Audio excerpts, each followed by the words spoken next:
Hello, everybody. My name is Dr. Amanda Davis Bowie, and today I wanted to talk to you about a plethora of things.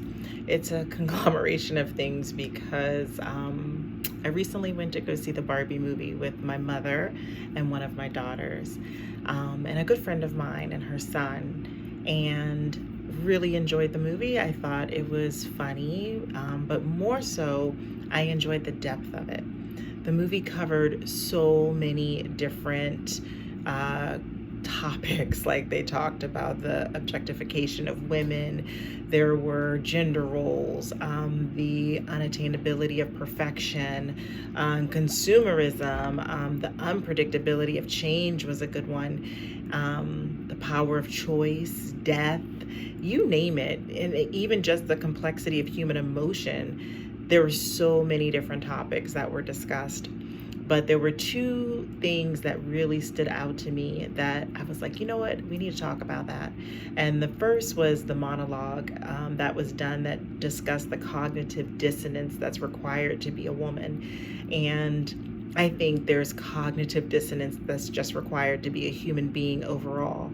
But the point that was being made in this movie was real, in the sense of we are pulled in various directions, especially in this day and age, whenever you want to think about the topic of being a woman and what that means in 2023. And when we think about cognitive dissonance, it really is that you morally may be pulled in one direction, but then you may be fed information, and sometimes that information seems very factual, that begins to pull you in another direction, and you are pulled mentally as far as what direction, which way do I go?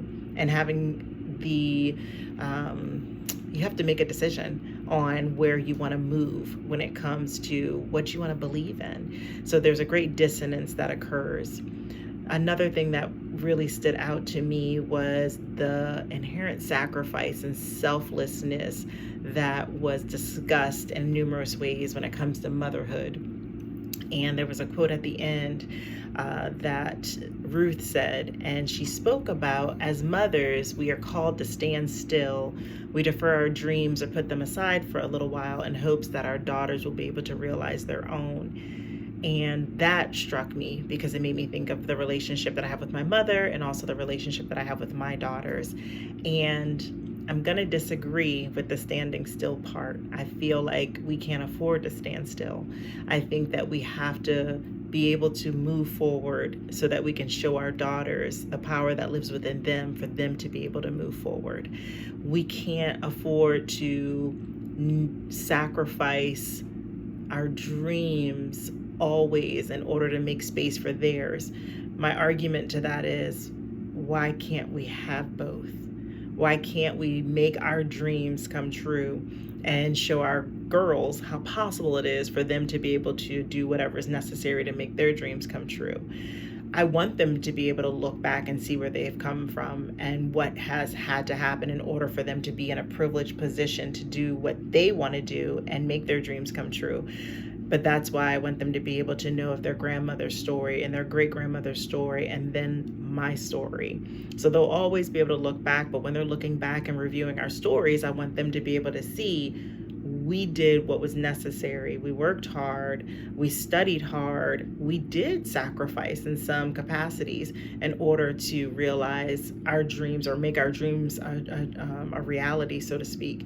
But the standing still part, I mean, we could teach a college course on this, right? It's up for discussion, because there are moments where you will make a sacrifice and say, you know what, I need to do this in order to make this happen.